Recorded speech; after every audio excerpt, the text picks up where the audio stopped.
Michael Nagy here with Jiggy Jag TV and DiscoveringBands.com. And for everyone watching right now, if you can share this channel and my videos and help support the awesome bands I feature. And today I'm here with Vexillary. How you doing today? Good, Michael. Thanks for having me on the show. Excited to be here. Good to have you. Now, you want to start off by telling us a little about the project? Yeah, so I record under the title of Vexillary. It's pretty much just me. You know, I write and produce and mix everything.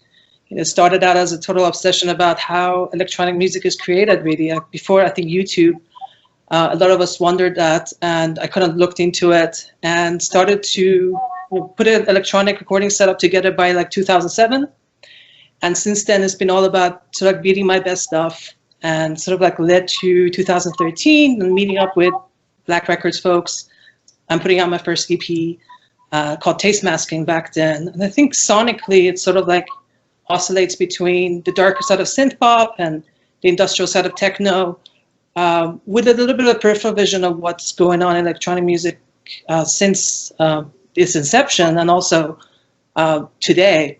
So I try to, stay within those guardrails, but sort of like try to take a new stab at everything that's sort of like been done before to hopefully, come up with something new on my own.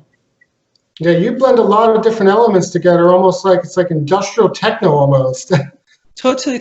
And it's true. I think there is actually a big revival of industrial techno going on right now, and especially in Berlin. I think the biggest difference for me is that I bring a lot more of the layers and the sort of melodic elements and sensibilities of maybe, let's say, synth pop or, other kinds of music, and just to make it a little bit more, I suppose, tell a little bit more of a story for each track. And I think so that's like the biggest difference with what's traditionally called like industrial techno now. But that said, I think sonically every artist is a product of their environment. And for me, being in New York, and the city being a melting pot of different cultures and styles, I had upbringings in dub parties. I don't know if you remember that back in 2010s, and of course the goth nights, and then the industrial nights, and then the deep house parties. So, a little bit of that always kind of finds its way in. But, I think the passion stays in the roots of industrial and the rhythmic side of industrial and EBM and techno. So that's sort of like probably the best explanation of the kind of stuff I do. Yeah, the scene's awesome here in New York. I mean, used to go to the events all the time before the pandemic and everything. So many different nights and events. It's great. It's true, man. And I had so many tickets lined up for so many events, and it's sort of sad to see one at a time get canceled. And but that's sort of like the reality we live in right now. And I don't think it's just this town. So it's just, I think overall the music world is trying to wonder how to get back in terms of like the live aspect of it. And truth be told, I never played live much myself. For me, it's been more of a recording act. It's more of a production act. And, in the beginning it was a little about not trying to dilute the sound or try to recreate something that was put together with a lot of time and different, all these tracks per song. And I think at this point, it's more about sort of like, if I have time to work on music, I want to do it in terms of production, because that's the side that I really get a kick out of. So I never played live much, but I think seeing live music being taken away from me essentially because of COVID, I think I kind of want to be a part of the wave that comes back and does it big. And I think we're going to have a gold rush of live music essentially after all of this. And I think that might be the point where I jump in and sort of like, maybe see what I got. Yeah, you think you'll just stay local to New York, or you think maybe you'll spread out and tour or see what happens? Yeah, I think, I love to travel. And you know what, even if I sort of like adopted it as part of my travel plans, it would be kind of cool to go and try different cultures. I've been clubbing around the world. I've been to concerts all across the US. So, it would be great to kind of spread the word a little bit. I think once I get into the action of actually getting on stage and getting over that initial hump, I think I would probably want to not ever get off and really stay on it. So maybe it's actually a good thing for me to kind of take my time before I, jump on board. But yeah, we'll see what happens, man. I'm excited to kind of add that to the repertoire. That's the one side that I've sort of been sleeping on for a while. Now you got a new single out now. You want to tell us a little about that? Yeah, Maritime Panic. Thanks, man. It's going to be part of actually the upcoming release. I have a new EP coming out. It's going to be my 5th on the Black Records. It's called Surveillance. And the song Maritime Panic just got a new video for it. It's the lead track of the album. So I wanted to bring some kind of a light into the new sound that I've been exploring. And it's really of the style that we touched on. It's on the rhythmic side of industrial and techno. And I was lucky enough to be able to actually produce a video for it, which I'm super proud of, and it's doing well on YouTube. I think how that came about was more about me always wanting to have a little bit of a visual element to my music. And, there's been some missteps along the way.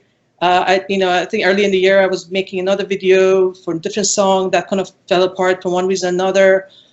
And, I got kind of lucky post that to kind of meet up with Lokman Nashari, who's like a MCU level CGI artist. And, he's very gracious with his stuff that he does in his free time. It's really horror inspired little mini loops, and he was very gracious about providing me with like a ton of his stuff. And then there was the challenge of trying to actually put it together into a proper edit and a video format. So I talked to different editors, and I found this lady Svetlana, who is actually a graphics expert of her own right. So it's like the collaboration between the two of them. And sort of me playing that producer-director role really led to something unique that's out there, and I really want to encourage everybody who's watching this to check it out. It's called Maritime Panic. It's on YouTube. And yeah, it's a good introduction to my sound and the upcoming record, Surveillance. The visuals are incredible. Like, how long did that all take to put together? Yeah, man, like Lokman is he was a busy CGI guy. He works on all kinds of projects, but he has a side to him that he wants to express, not to put words in his mouth, but with a little bit of a darker tone than what he gets to do on a commercial CGI project, let's say. And so he had these like eerie little loops that he was probably producing on the side, probably throughout his career. I think probably in the last year, the majority of it, last year or two. And when I reached out to him, it wasn't really to adopt his visuals. It was more like, hey, can we like maybe put our thoughts together and see if we can do something weird looking and, collaborate on the video. And when I reached out to him, I didn't really think about it twice. But then the day after, when I woke up, not only he had responded, but he had actually already provided me a big zip file of all this stuff. So for me, it just was a matter of luck to adopt it. But I think he was producing it for at least over a year. And then it took about a couple of weeks to really get it down to an edit that actually kind of locks to the beat of the song. And then I was involved with even collaborating on which glitch effects we use and when do we use it, and sort of understanding how seemingly unrelated visuals can actually tell a story. So once I crafted that in my head, basically, in one version or another of it, I think it all came together pretty fast. But it's something that if I were to do from scratch, it would take definitely a couple of months at least. And I'm lucky that it's all original visuals that only will be presented in my music video. But at the same time, I got a little bit of leg up to get a lot of the pre-made ones. But then again, that just shows the generosity of the creative people that are out there and how they're willing to kind of help each other out, in the DIY way. And I think he's very pleased with the results himself. So it's all good. Now, there's a lot of horror elements and stuff. What inspired some of these visuals? Like, do you have any details on that?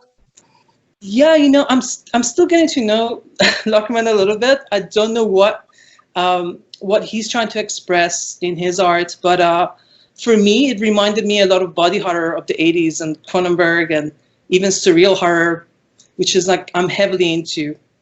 And then it had even some Lovecraftian elements, which are sort of stuff that I'm really getting into in terms of my horror exploration nowadays. I just watched From Beyond over the weekend, which is something he based on one of his writings. Watched Society last night, which is surreal horror masterpiece of its own. So these are all the stuff that's brooding in me, and once I I see bits of it out there in the universe, I want to be a part of it and connect with it. And I think it was sort of like a reverse engineering both of our demented minds. And again, it's something, man, that video, and I'm very happy that it's sort of like out there in the universe. Do you think when you do your next video, you'll do something similar again? Very good question, man. I'm actually just talking to Svetlana, who edited the first video. She happens to do a lot of cool minimal object-based CGI work herself. Very different look and feel. And I think it would be great if we can do one together with a different style, but to see if we can get the same mood across. I think the second song off the record is called Annihilation, and it was actually named after the movie Annihilation with Natalie Portman. I don't know if you saw that. Came out like last year. Again, a sci-fi horror scenario. And actually, I made Svetlana watch the video to see if she can sort of understand where I was going with the song. And the idea is now, can we kind of get a horror element across in a much more abstract way, in a less, less character-driven scenario, and it's going to be a challenge. We'll see. I'm excited. I hope it comes to fruition. I think she's sort of like, brewing something in her mind and starting with a sketch phase. So we'll see. And I also wanted to bring a little bit of the record cover, that the Survivors record that's coming out, sort of like bring that to life a little bit more. So all I'm saying is, like, right now is the concept stage. So we'll see, like, in a couple of weeks, where that video ends up. And when can we expect the album to come out? Yeah, good question. We just got the masters, and I think the way it usually works, you upload the masters to the distributor, and I think within 3-4 weeks afterwards, I think we should be good to go. So right now is end of June. We're looking at end of July possibly, or maybe even a little earlier, depending on how this week goes. So yeah, it's going to be called Surveillance, 4-track EP. It's a play on words, surveillance, but it ties to a little bit of the insanity of our world nowadays. And I think it was originally a pun for me, and with a little bit of inspiration from the whole Edward Snowden side of stuff and the surveillance culture and the eeriness of it. And it's cool, but you don't quite know if it's for your own good, and sort of that the record has that full eerie vibe of not knowing if decisions that are made for you are ultimately for your own good or not. So that's sort of like the grand scheme of it. It's a little bit of a concept record, but I think it's not necessarily too deep beyond that. I think those are just the guardrails I used, and yeah, just make 4 very distinct songs. Not much lyrics on this record. I think Maritime Panic doesn't have any vocals either, but there's a track that closes the record called Geneticist, and that is a little bit of a magnum opus of the kind. It's quite 7 minutes and of total madness. So stay tuned for that one. Awesome. Now, if people want to find you online on social media, get your music, how do they do that? Yeah, and I'm all over the place. I'm really enjoying being on Instagram nowadays. I'm actually quite active and posting a lot. So yeah, Vexillary Music is the handle on Instagram. It's the same for Facebook, but yeah, Insta would be a good place to find me. And I think the music itself is pretty much everywhere. Spotify page, I just took control of it. So I have my pictures up. It's starting to look really good. I have big plans for the Spotify page. I want to have playlists being included and sort of like some unique things to that page. So for streaming, I would invite people to go to Vexillary Spotify. And if you want to get even deeper dive, there's a Bandcamp page that's also brand new. It's vexillary.bandcamp. That has some additional stuff like limited edition cassettes and an extra EP that was never put out elsewhere other than Bandcamp. So that would be sort of like my website in a way. But yeah, between Instagram, Spotify, and Bandcamp, I think you'll have plenty to discover. Awesome. Now, you said there was an EP that was never put out. How come? Yeah, it was put out through Bandcamp. So I think when Bandcamp first came around, it was almost like a distributor of itself, and you had Bandcamp albums or Bandcamp records, which nowadays I think whatever comes out through Bandcamp ends up being further distributed elsewhere too. But yeah, it was my first EP, and I think Black Records at the time had a sub-label called Blacknet. So that being my first introduction to them, we had a Blacknet release, which was Net being more digital release, and that's where that is really. It was always meant to be a Bandcamp release. We'll see if it will see the light of day beyond Bandcamp. It's getting a little bit older, it's showing its age very much like myself now. It's from 2013, but essentially, yeah, that would be my first EP the way I count it, and that's only at Bandcamp right now. It has a pretty cool song called Why the Eye is Round, and that starts off that record. It's very melodic techno. It's one that I kind of go back to and listen to the most of that record. But I think since then it's been, you'll see a steady, influx of the more of the industrial influences. So it's an interesting study to go, through my Bandcamp page and sort of see the progression of that up until the Brutalist EP, which is the last one, which was like the most proper EBM industrial record I did, and really had a blast doing that. And now, so the challenge with Store Violence was getting those ingredients and trying to do something new with them. With like I said, the peripheral vision of what else is going on in electronic music in 2020. Cool. Now, where would you like to see the project in a few years from now? I didn't, in the very beginning, talking about that taste masking era of that first EP, I just wanted to do like 5 EPs, and I thought that was going to be such an accomplishment. And here we are on basically the eve of releasing the 5th EP, and I feel like I'm just getting started in many ways. There's so many things I'm just doing for the first time, like the videos. So I would like to just take on new things I haven't tried before. Live is one of them. Also sonically, there is definitely a progression in the music. I would love to see the progression continue. I think if I'm able to continue to improve or be successful in my own terms, I think I would be excited to see what that sound is like 5 years from now. And I think that's the most thrilling thing about it, not knowing where I'll land when I start making music, right? So we'll see the elements of surprise. But to be honest with you, this whole COVID thing kind of taught us to live in the moment a little bit more. So at the time, even though I'm excited for the future, I really just want to see, what today brings and how this record does and how people like it. Do you think you'll end up doing a full-length album? I'd love to, actually.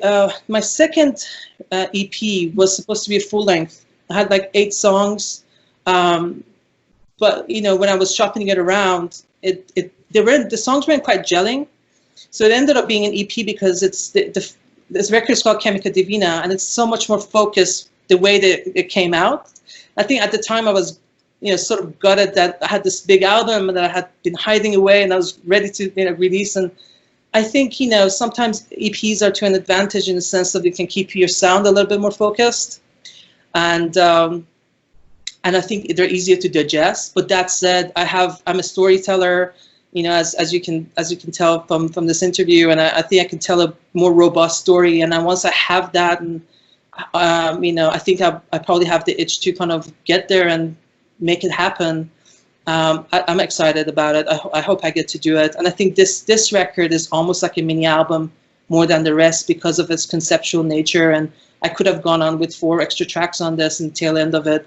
But yeah, we'll see where albums are in a few years as well. I hope there's a full revival. I'm sure they never went away, but I think EPs are a good spot to be. You can tell a little bit of a story while be more single there.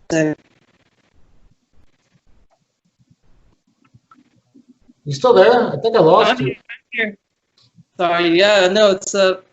We got the good summer East Coast weather with all the thunderstorms right now, so stuff is breaking up. But yeah, I'm here. But yeah, like I mentioned, I'm excited for that future we talked about, and if the album is going to come together, that's going to be great too. And we'll see. I think I'm already making songs for the next record.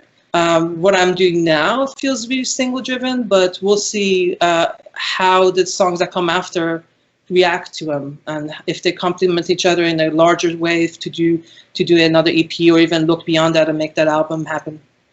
Awesome. Well, it was good talking with you and having you, and everyone looking well. Thank you, Michael, for having me. I'm excited.